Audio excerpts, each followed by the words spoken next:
Thanks for staying with us here on Sunrise. Well, Education Week is being observed from May 5 to 11 and offers an opportunity for all Jamaicans to celebrate the important role that education plays in promoting equity, the achievements of our students, and the invaluable work of our educators in building our society. Now, the special week dedicated to education every year highlights education as the path that leads us away from poverty and despair towards a future full of hope, promise, and prosperity. So the National Education Trust, an agency of the Ministry of Education and Youth, mobilizes financial and quality resource investments for the education sector. Now, joining us this morning to tell us more is Executive Director at the National Education Trust, Latoya Harris-Ghartey. Welcome to Sunrise. Good morning. Good morning. It's nice to see you.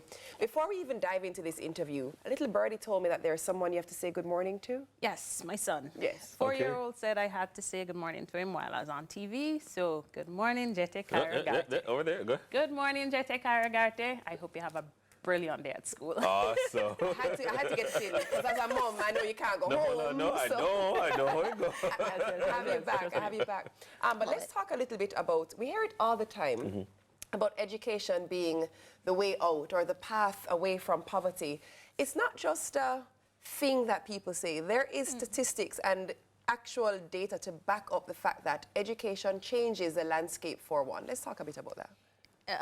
To me, education is that bridge. Yeah. It takes you from one situation to the next. And if you're able to get quality education, you open the world and you open, it's like a doorway open up for you and you're able to move yourself. I mean, my grandma said, education is a thing. If you put that in your head, no one can take that from you. Right. You can lose everything else. You can lose the money, you can lose everything, but nobody can take away your education. And I think that's what moves you. How important is something like an education week? Why do we celebrate it? It's pretty much for everybody to get it. Yeah. For everybody to get on board. Education is, it takes a village. My director, Donna, loves to say we have an invested village. And it means everybody has a part to play in the education and the mobility throughout education for our children. And that is why you highlight what's going on. You let people know, hey, there's an entity called National Education Trust. You want to give back to education? We help you. We make your life easy in giving back to make schools an environment, not just a place, but an environment. I want to touch on that a little bit more because you quite rightly mentioned everybody has a responsibility, everybody has a role. People don't realize how big the Ministry of Education is. It's a massive ministry with lots of agencies and departments. Help us to locate properly the National Education Trust within that entire matrix.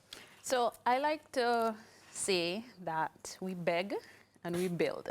Right? Those are our two main areas. So we help donors or we help persons who want to give back to education in one way or the other, whether it's cash, in-kind, time, all of that. There are a lot of persons that send things for their alma mater all the time, and we help them navigate that whole customs process. Because we're a registered charity, we actually access waivers for schools. So it's a structured way to give back. So that's on the begging side, you know, and we also do grants for specific projects. So there are things that the ministry may say are priority. Early childhood education, for example, getting school certified, training, capacity building. So we do grants, find persons, entities, seek funding. And then on the infrastructure side is where we build. So the transformation of schools now, we are responsible for expansion. We don't do a lot of maintenance, but maintenance becomes a problem sometimes. So it becomes our problem. I think it's very important for you to emphasize that because I've heard conversations with, oh, we are the Northeast United States chapter of the such and such old boys or past students association. We want to give back to our school and it's such a rigmarole, such a this, and like, talk to the NET. They will facilitate and get your... And other people want to give back, but they're kind of afraid they don't want nobody misappropriate the money and that kind of a thing. There is a legitimate channel for them to do that through, and I think that that, you know, I would Right. hope that awareness would be a great outcome of this conversation. I hope so, because even in giving back cash, we cannot put it somewhere else. So if you say to us, this is for Rollingtown Primary and it is to build a gate, we have to build that gate. If it is that there's an issue in terms of the gate can't be built, then we communicate with you and say, all right, the school has this. Do you want to do this instead? Because this is not feasible. And that's part of the conversation you have with us.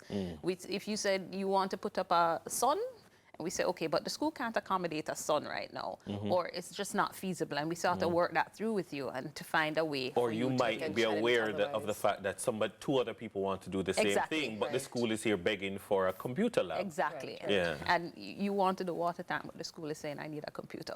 So we sort of, you know, do needs assessment for persons and say, this is really what are the needs for the school. And it's usually a very collaborative process, because we can't do it without the school and the input from the stakeholders. So, I know that there's a national reform effort called TREND, referred to as TREND. Is that kind of how the NET rather supports the trend? So- The trend. right. So part of the transformation that we're doing is on the infrastructure side with TREND. Right. So our building standards, for example, you saw where a person said, we're going digital, but I can't plug in my thing, or the classrooms are hot. So part of the transformation that we're working on are new building standards that are green building technology driven, ICT driven.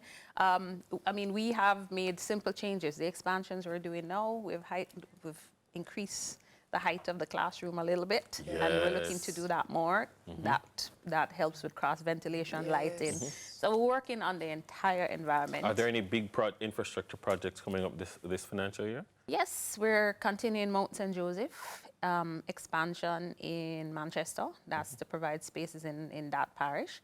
We're doing quite a few. We should be starting Albertown in Trelawney shortly.